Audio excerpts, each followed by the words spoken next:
Welcome to the FamilyLife Blended podcast. I'm Ron Deal.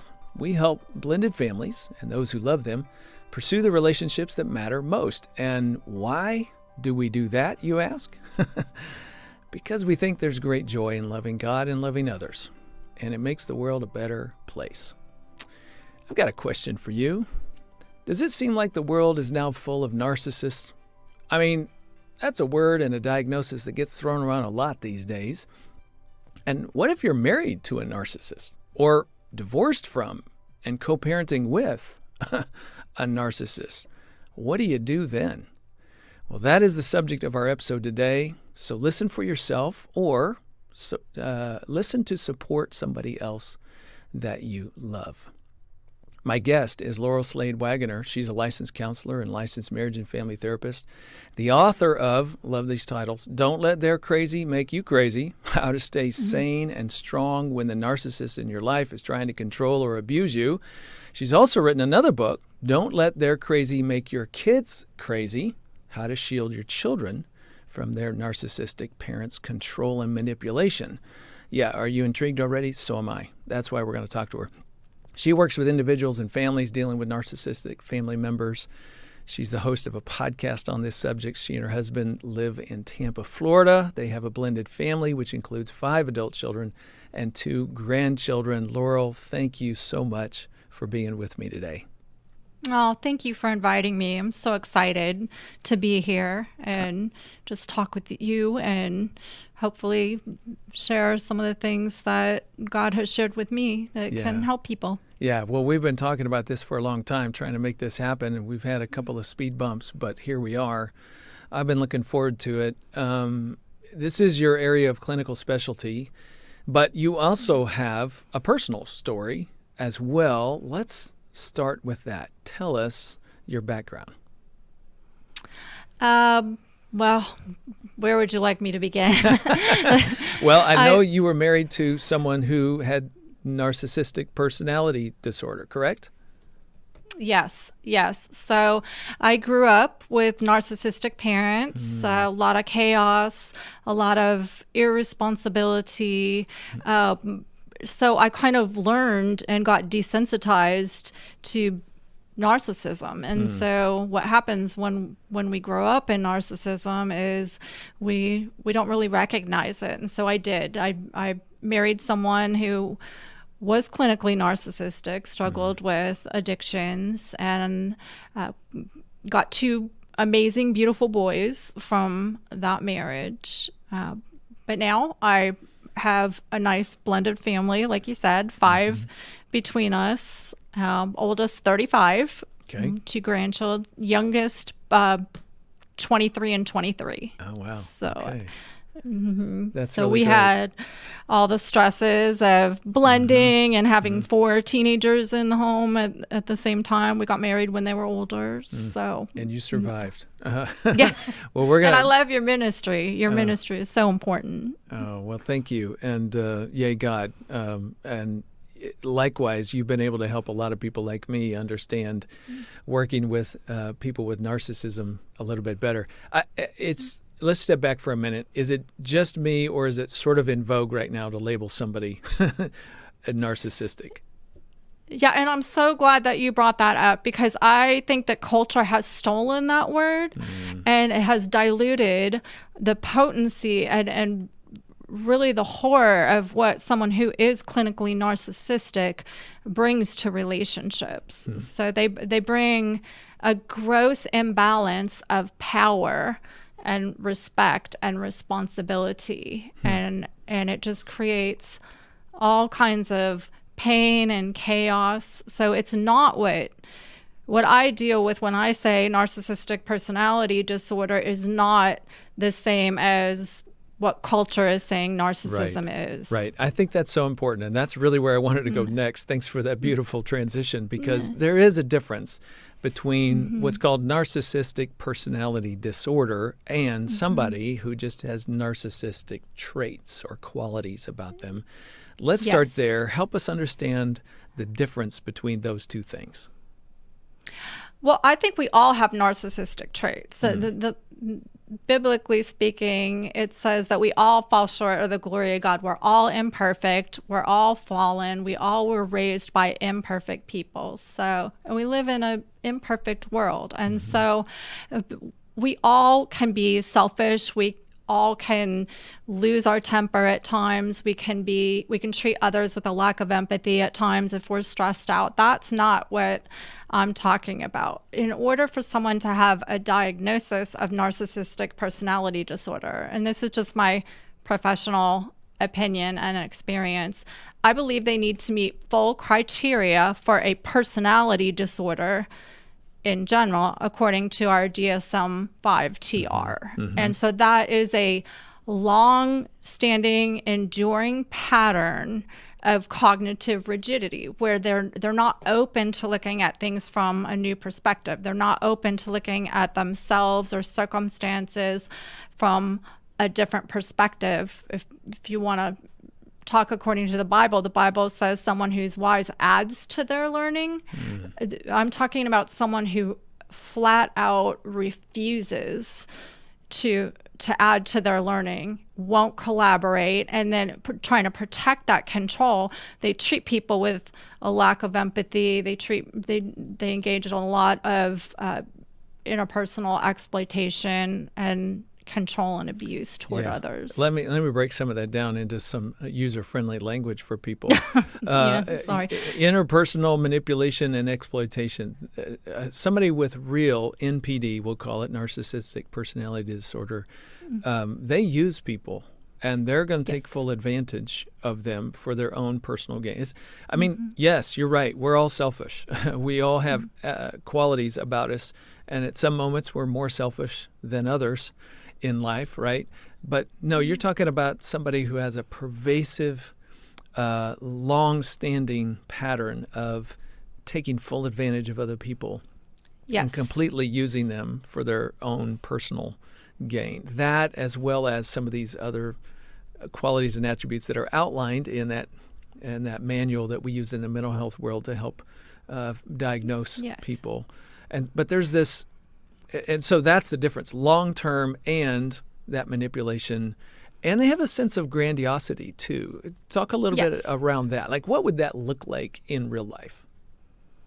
So in order for me to give somebody a diagnosis of narcissistic personality disorder, like I was saying earlier, they have to meet that criteria for a personality disorder, that cognitive rigidity, that obstinate refusal to look at things from a different perspective. To get a diagnosis of narcissistic personality, they have to meet 5 of the 9 criteria. So just because somebody treats other people with a lack of empathy, that doesn't mean that they're clinically narcissistic. Right. There's lots of reasons. They could just be self-absorbed because they have a lot on their plate. So they have to have 5 of the 9 criteria. So yes, you touched on it. The grandiosity, the obsessed with ideal intellect, love, pursuit of grandiose things. You said it earlier. They attach to object. They objectify people. They don't attach to people. They attach to ideas. They attach to things and pursuits. So they treat people with a lack of empathy. They're often envious of other people or believe people are envious of them. They sometimes have that haughtiness, that superiority complex where they think they're better than other people. They think they're special and other people are lowly, so they'll only want to associate with, quote, other special people according to what they value.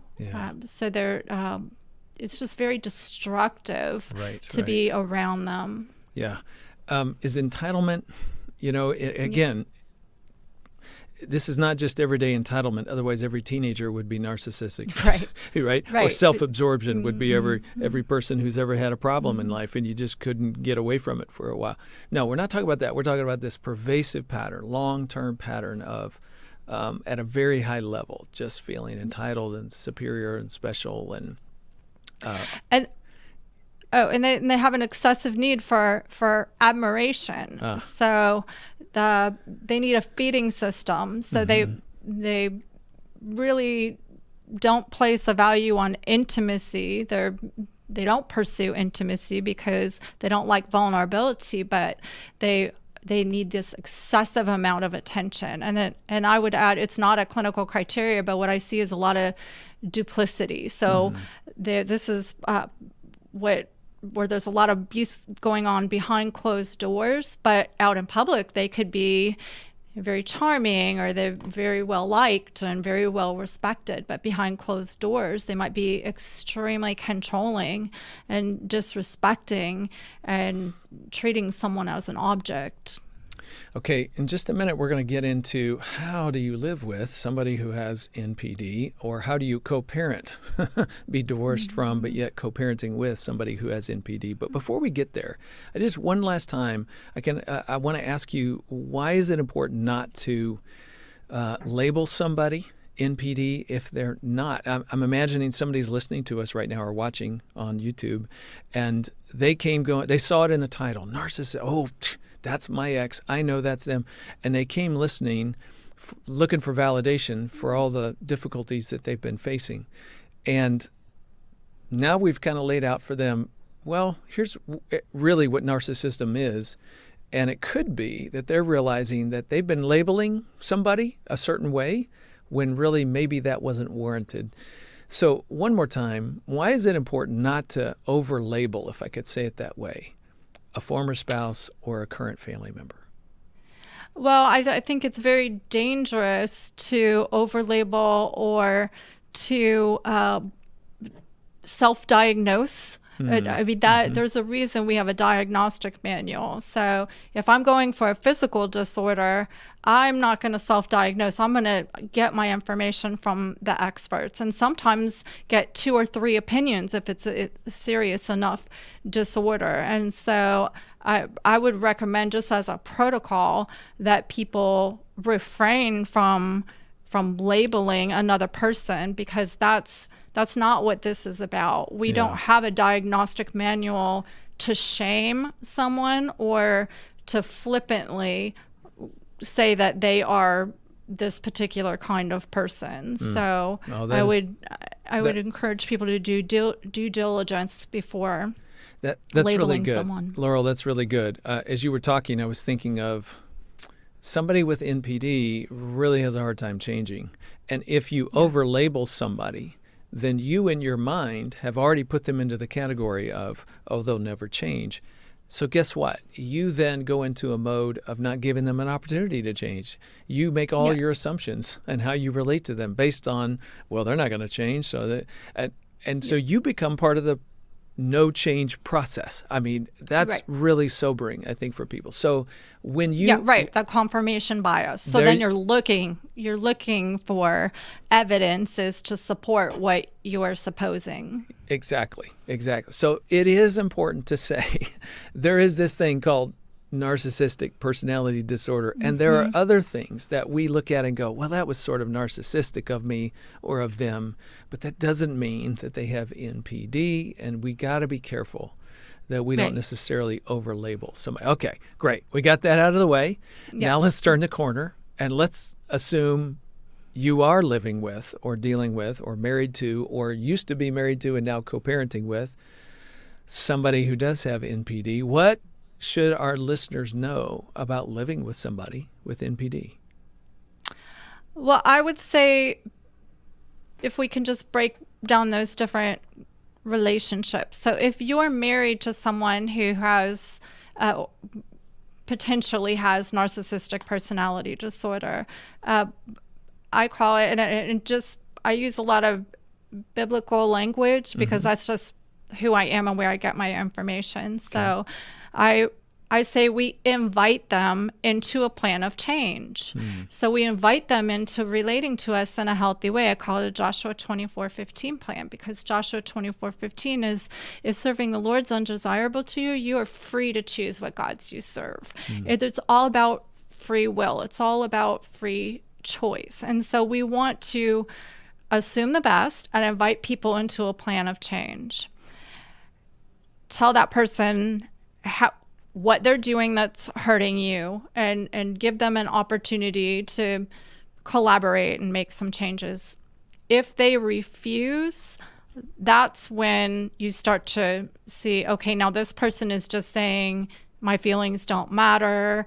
They're not, that I just need to be not so needy or not so sensitive. If they're using some of those narcissistic ways of interacting, that blame shifting, that trying to get you to make decisions out of fear, obligation, or guilt just to silence you so that they can continue in those behaviors, that's when you want to start getting some other eyes on it. So you want to work the process that God gives us. He has amazing processes. So we speak the truth in love. We invite somebody into a plan of change. If they don't want to do that, then maybe we get some other people that love that person and say, hey, you know, have you thought about working with your spouse on this? So you want to get other eyes on it. And then they won't listen to those people, maybe get a counselor involved. If they won't listen to the counselor, get a pastor involved. And then if they still are continuing to harm the one who's behaving in a non-narcissistic way, then you might have to use the redemptive tool, separation. And so I've worked this plan with my ex-husband. I told my boys exactly what we were doing, praying for him that he would want to do things God's way and want things to work out. But ultimately, it is his choice, and we have to let him have his free will. And he chose not to work on the marriage, and so we have to respect that and let them go. So. Is there an example, a specific example you could give us just from your own marriage of here's something we invited him into and it wouldn't change? So my ex had an unhealthy relationship with alcohol. He would drink a lot of alcohol several nights a week. And so saying, please don't drink alcohol when we're at the boys' sporting events, or don't, come home at a certain time. Don't go out drinking, or, I tried all different invitations with him, none of which he wanted to do. And so what happens if someone doesn't want to change like that, then telling me I'm too needy or uptight and to back off and to, not being nice. That's not what a good Christian person does. He felt condemned, I think, by the fact that I didn't like his relationship with alcohol. But to me, it was a very toxic circumstance and very dangerous for the boys. Yeah, I can see how it would be. And again, to our listener, viewers, that wasn't the only thing you were seeing. There was all these other pervasive indications that we've been talking a little bit around, also evident as well. So when you invited him in and you invite other people to the table, by the way, could that be for somebody who's listening going, I'm just not sure if the situation I'm dealing with is that serious or if it's just sort of a quality or trait in this person? I would think, check me on this, Laurel, I'm curious I would think if you did invite somebody in, somebody else who cared about the person, could you join us in this, invite them to change? And if the person eventually does change, then they're not necessarily the full-blown narcissistic personality disorder. Isn't that part of the discernment, is making efforts to invite change? And then if you discover that eventually, then that's a good way of knowing what you were not dealing with? Exactly, because it's not necessarily, I don't want people to think that we say, oh, this sin is equated with narcissism and this sin isn't. That what is important, and I did a podcast episode on this, but it was very clinical, and I think it probably confused people more than helped them. But you really go back to the clinical criteria for having a personality disorder, that absolute obstinate cognitive rigidity. They will not see things from a different perspective. So my ex-husband did not want to see his relationship with alcohol in any other way other than the way that he thought about it. And so they're just going to keep repeating those same behaviors and try to squash down anyone who tries to take that away from them. You kind of said something a minute ago I wanted to follow up on, and it's this. Sometimes when you're dealing with somebody who just acts like they know everything and they're so superior to everybody else in the room, and they're very grandiose about what they can accomplish versus what other people can accomplish, they seem like, again, they see themselves as better than everybody else. And that's an element to it. But at the same time, don't they sometimes have a pretty fragile ego that's easily damaged when somebody has some criticism to offer?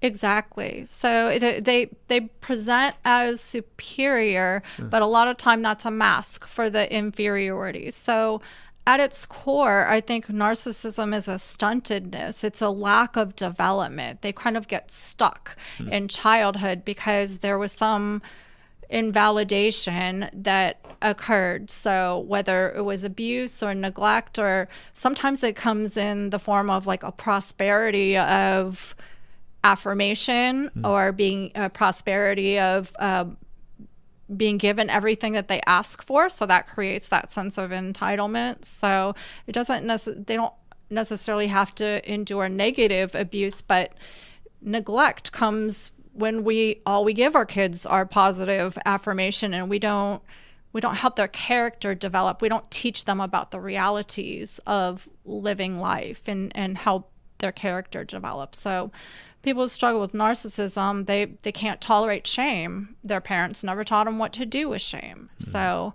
they avoid it at all costs. So there's two experiences that people with a true personality disorder cannot tolerate. Narcissistic personality disorder cannot tolerate, and that's an experience of shame and an experience of a loss of control, because they're not used to it. They weren't taught that is part of life.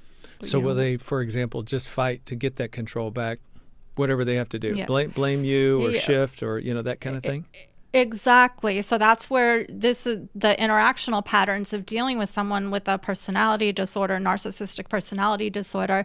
There's blame shifting, there's gaslighting, which are trying to make you think that you're too something, too needy, too sensitive. They make you doubt your sanity, your strength, your goodness. So they will exploit, manipulate, either overtly or covertly, to make sure that they maintain that power and control. So fog, they try to get people to make decisions out of fear, obligation, or guilt. Derail, make it all about what they want to talk about, not what the other person needs to talk about. As somebody's listening right now, I imagine they're thinking, oh, my goodness, that is what I'm dealing with constantly. And my guess is you were thinking it was you, that you just hadn't found the right combination or the right thing to say or the right manner about you that somehow will lead to a softening or a gentleness in your partner, for example. And when somebody comes to that realization that, nope, this is about them, that could be a hard moment, right? Absolutely. Absolutely. So if you get faced with that moment of, oh my goodness, this is what I'm married to, there is help out there. You're not stuck. You're not stuck. So I work with tons of people, and I certainly don't want people to think that if you're married to somebody who's narcissistic, the answer is a divorce, because that's not what I say. You invite them into a plan of change. If they don't want to change, then you can use that redemptive tool of separation. Sometimes that's emotional separation. Sometimes that's an in-house separation. You just need to figure out the level of separation that you need in order to not let that person control you and control your self-worth and control your relationship with what you value and who you value. Yeah. Well, and there is help. And I just want to repeat, don't let their crazy make you crazy, which speaks to, Laurel, follow up on that, somebody maintaining their own identity, even in the presence of somebody who can't empathize for you, can't really come around, can't really look at themselves in a different way. How do you stay connected to your identity and to God for strength when you're living with an NPD person? That's where I would think the art of detachment comes in. So you have to figure out how to take care of yourself, how to emotionally, cognitively separate yourself from that person. So you build sources of support into your daily activities. You make sure that you have good friends who can encourage you and pray for you and support you. You make sure you're spending time with God. You make sure you're taking care of yourself, because one of the biggest things I see with someone who is married to someone who has narcissistic personality disorder is they don't take care of themselves. They're so frazzled all the time that they're not taking care of themselves physically. They're drained, so they don't take care of themselves relationally and keep in contact with friends and a good Christian counselor that can give them some support and some perspective. So you can still stay married to someone who's narcissistic. Lots of people have to. They can't afford to get divorced, or they just don't believe that divorce is something that they want to do. But you have to find a way to detach within that, so that that person isn't taking up so much heart space and head space and controlling your relationships and your comings and goings and things like that. Well, one of the things I know you write about is trying to respond in a situation like that out of what you call your wise mind. Is that connected to the detachment idea? Yes, because you don't want to make decisions. I work with so many precious people that they make decisions out of fear, obligation, or guilt constantly. And so they're ignoring reason. They're ignoring truth and scripture about who they are. They're ignoring even worldly wisdom about what a healthy relationship is. And so we have to operate not just out of feelings, but out of a combination of feelings and reason. That's being wise. We want to add to our learning. We want to continually grow and make sure that you know that God has a very specific plan for each and every person, and you can't let somebody take it away just so that they can have power within a relationship. Okay, let's turn the corner. Let's talk about co-parenting. I know somebody's been listening to this conversation going, get to the co-parenting, get to the co-parenting. Yeah. That's what's driving me crazy. Yeah. Their marriage came to an end, and for whatever reason, and now you forever share these children, and you're trying to figure out how to navigate that terrain. I'm thinking about detach. You've talked about that already. I'm thinking about wise mind, making choices. I'm thinking about don't let them control you in every way, and somehow try to do some self-care so that you're in a different place. I just want to throw this wide open to you. What are the do's and what are the don'ts when it comes to co-parenting? Well, first of all, I would say get as much speak to the people who are maybe divorcing. You want to get as much in the parenting plan and in the marital settlement agreement as possible to prevent as many disagreements with a narcissistic ex as possible. So it sounds kind of silly, but I say put everything in there, like braces, school supplies, and a big one is college, because a lot of narcissistic parents say, okay, my kid is 18, I'm not paying for them, but they're not really emancipated when they're 18 and they go off to college for 4 years. They still need a place to come home to and things like that. You're saying anticipate as far down the road as you can all the little things that are potential issues and get it in writing. Mm-hmm. And if they So if you don't do that and they are taking you back to court, if they're not paying child support or things like that, just use those opportunities to get as much in the paperwork as you possibly can. And then I say, you keep in mind that they're not going to listen, because remember, they have that cognitive rigidity. They don't care if you're hurting. They don't care if you're frustrated. So don't try to get them to see that their behavior is hurtful. So you have this strategy. You be very strategic, and when you have to solve a problem with them. So I'm sure you see this with the blending. There's co-parenting, which both parents really want what's best for the kids, and they can kind of collaborate. The marriage might not have worked, but they can still co-parent. And then there's parallel parenting, where people have, they kind of do their own thing at both houses, and the kids have to adapt. But then there's counter-parenting, and that's what I'm talking about, where there's so much opposition. There's no way to collaborate with them. So you have to minimize your interactions. You have to not give them your emotions. You have to be very strategic. If you need, I say reduce communication to written form.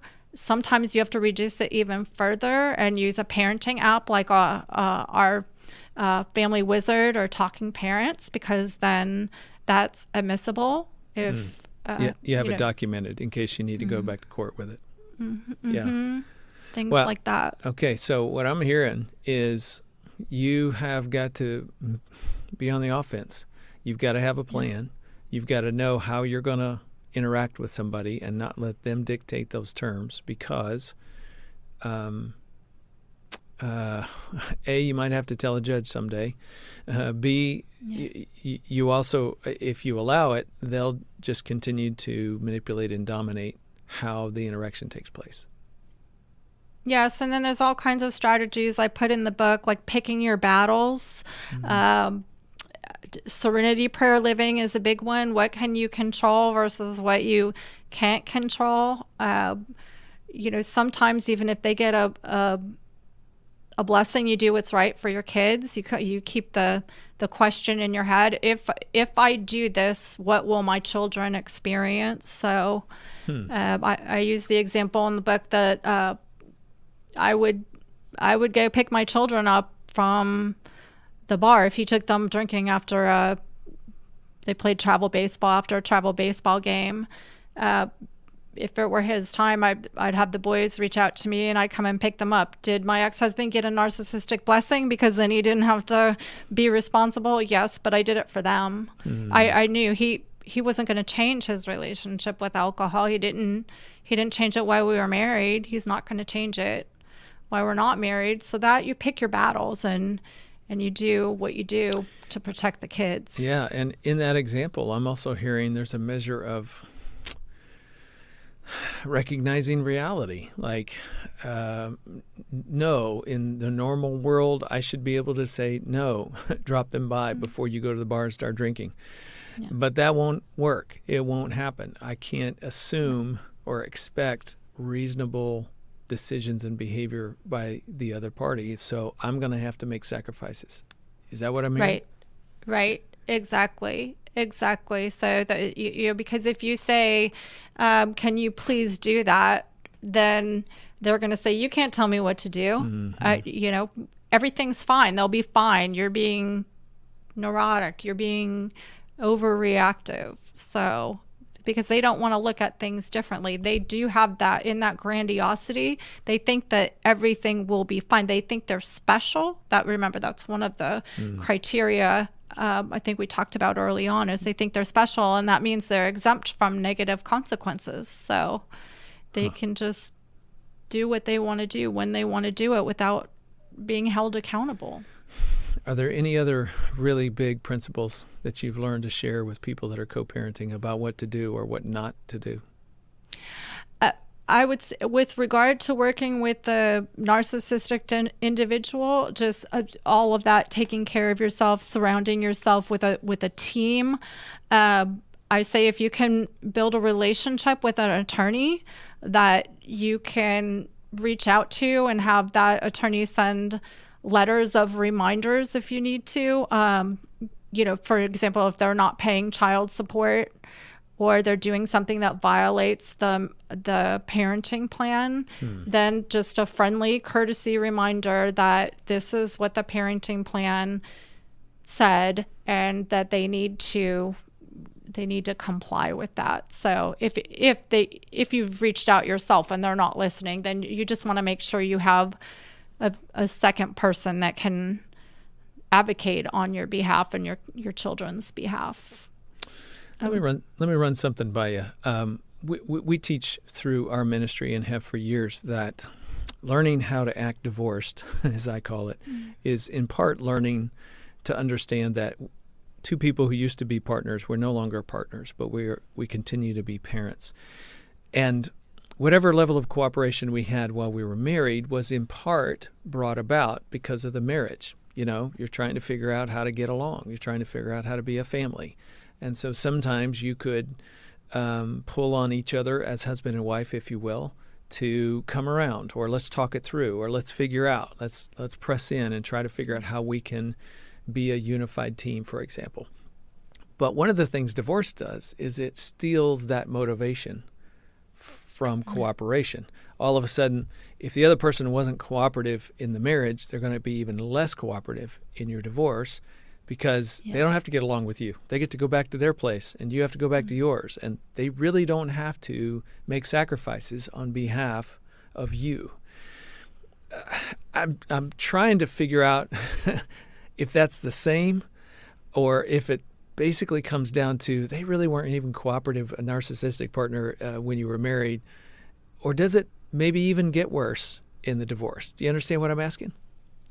I think even healthy individuals, the stress of the divorce process, yes, like envisioning the one flesh ripped in half and trying to figure out how to be divorced and build a whole nother life. Yes, it gets difficult and you do lose that motivation for cooperation, but reminding yourself that it's about the kids now. Just because the marriage is dissolved doesn't mean that the kids' well-being doesn't need to be prioritized. So that does need to be prioritized. And I have heard of lots of marriages that haven't worked out, but they still can co-parent. They still both love the kids. Okay. That's not what I'm talking about. What I'm talking about is counter-parenting. They actually control and abuse their children. They sometimes they're horrible to their children. They're very reactive with their children, or they use their children as pawns. They treat their children with a lack of empathy. They're not really putting first and foremost the children's best interests. That's they're just wanting things their way, and sometimes they want to punish the ex-spouse. So also making sure that you're doing all kinds of activities to nurture your relationship with your children. Yeah, let's talk a little bit more about that. I'm thinking, how do you coach children who have an NPD parent, whether it's still in your home or in the other home at this point because you're already divorced? Like how do you help them understand what's going on with mom or dad? Well, you've got to be their safe place, create an atmosphere of trust and security so that they feel comfortable talking to you, being non-judgmental. That's what the whole kids book is about. And so I really just took a bunch of counseling sessions that I would have with kids experiencing divorce and put it in that book. And so you teach them about healthy relating. So you don't want to badmouth the other parent, but you want to call sin. You want to say, this is not okay. If they're enduring something over at that other house that isn't okay, and you want to equip them with plans of action of what they can do if some unhealthy things are going on. So the more you can proactively teach them about what a healthy relationship is, that mutual openness and honesty, that mutual effort, that mutual respect for time and feeling and priorities, and having the mutual, both people in the relationship have to have the mutual ability to repent and to modify their behavior, ask for forgiveness. And so even very little children, you start talking to them about these concepts, about boundaries, about what to do if someone hurts your feelings, about who God created in the person of them. So you notice who God created in the person of them, and you nurture that and you respect that. Those are things that the kids, they absolutely need and they crave at some level, even though they might not know it. And then they're going to draw their own conclusions about what is going on at that narcissistic parent's house. So you don't have to say, and I strongly recommend that you don't say, oh, your parent's narcissistic, your other parent's narcissistic. Don't label them to the kids. Exactly. But you do want, if there's behaviors going on, you want to teach them that those behaviors are not okay. Yeah. And in extreme cases, sometimes I will tell parents, you document if you have children who are saying, I don't want to go to the other parent's house, daddy screams at me constantly, or daddy's drunk and he just passes out and then I have to put myself to bed, or daddy is fighting with his girlfriend all the time or his new wife all the time and they're screaming and throwing things, that's not okay. So you want to teach the kids what to do in those circumstances, but you might also have to say, okay, well, I'm not going to force you to go over there. You document, you start a chart, you get some legal intervention to say, what are my options here as far as protecting my kids? Because you don't want to be abusive by sending them into an abusive environment. Yeah, and you also don't want that to come back against you because the court didn't understand the circumstances. And so, yes, you want to try to pull somebody in and document the reason for, whatever change you made in sending the child over there. I just think what you just said is really good, and I want to just add to it for our listeners. One of the things that we talk about is when you need to comment to a child about their parents' behavior, how you go about it is really, really important. As you said, you want to talk about that behavior, not necessarily label the parent, but you do want to talk about the behavior. But if you talk about it in a way that is condemning and that is essentially communicating to the child, I hate your mom and you should too, that is just as abusive. And that's not the way to go. What you want to do is talk about the behavior in a tone that is almost sad for the parent, in a way that is kind about them, that is gentle in how you present it, as if you're asking the child, let's be concerned about what's going on with mom. And here's something that she's seen, and I know that's not healthy for her or for you. And so let's talk about how you're going to handle that. The implied message with that tone is, we still love your mom. We still care about her. We want good things for her. And that is so very important. You can still, I guess that's speaking the truth in love. It just takes some discipline on your part to be able to do that. Yes, and gentleness. And I don't want people to get the impression that I hate narcissists. I love narcissists. I love people. I hate narcissism. And the goal is to hate what God hates. And God hates abuse, and God hates being overpowered. And so he has a plan of action to stop those kinds of toxic power dynamics within relationships. But it's all out of love. We do speak the truth in love. We do pray for the people who are narcissistic. We encourage our children to pray for their narcissistic parent.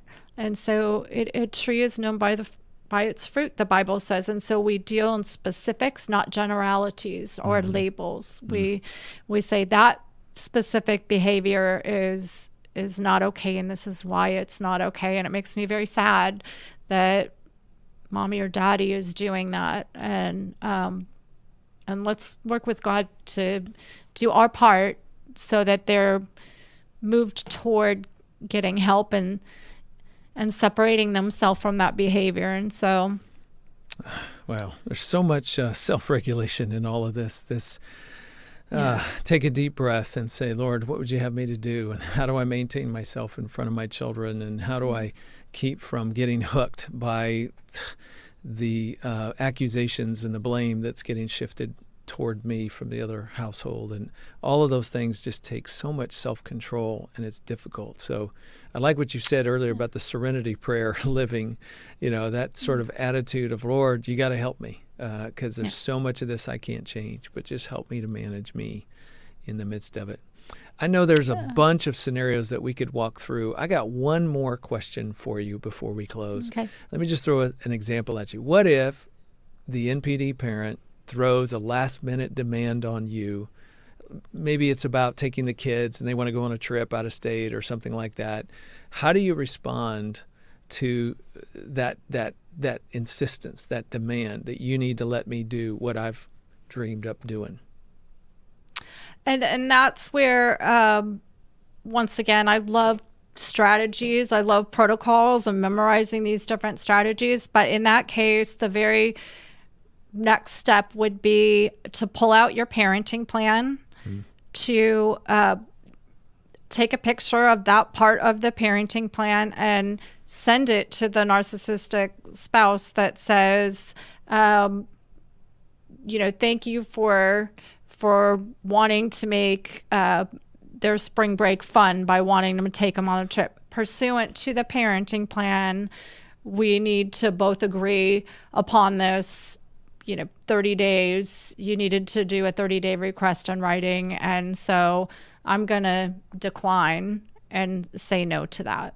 And so you want to remind them of the parenting plan, and that they're out of compliance of that parenting plan. And then if they say, I'm taking them anyway, that's where you get the legal intervention. That's why I say start interviewing and find an attorney that you can kind of have as your attorney to go to should these kinds of issues arise. That's good. I can see how empowering that is to have a parenting plan to reference. It becomes the standard. You can hold them to that, and you can say no if you need to because of Yes. Wow. And that's why I say put as much in the parenting plan as you possibly can.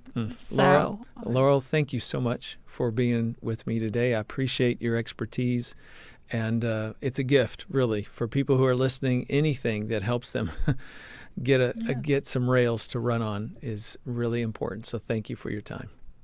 Oh, well, thank you for what you do. It's not easy.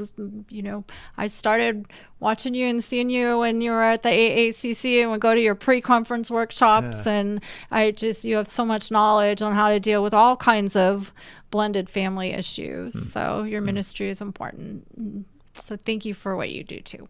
Thank you. All right. Well, if you want to learn more about Laurel's resources and podcast, check the show notes. We'll help you find some more. And if you haven't subscribed to this podcast and you haven't subscribed on YouTube, whichever you prefer, please do that. We don't want you to miss a future episode. And if you don't mind, would you take 1 minute, leave us a review, a rating, maybe post something online so a friend or family member can find the podcast? That really helps. We appreciate that. Family Life Blended is a donor-supported ministry, and we can't do this without you. All gifts are tax deductible. You can check the show notes for how you can say thank you for what we're doing or to help us help someone else. We'll take that gift. A quick reminder, if you're looking for my speaking schedule or our live stream schedule, just go to smartstepfamilies.com and click events. It sure would be fun to see you in person coming up real soon. Well, next time, it's a very special edition of Growing Up in a Blender series. Laura Husband will talk about the death of her father, astronaut Rick Husband, when Space Shuttle Columbia, that's the shuttle that he was commanding, when it broke apart on re-entry into the atmosphere in 2003. She will talk about that very personal loss She'll talk about being at the center of a national tragedy, and then later, what it was like to become part of a stepfamily. That's next time on Family Life Blended. I'm Ron Deal. Thanks for listening or watching. And thank you to our production team and donors who make this podcast possible. Family Life Blended is part of the Family Life Podcast Network, helping you pursue the relationships that matter most.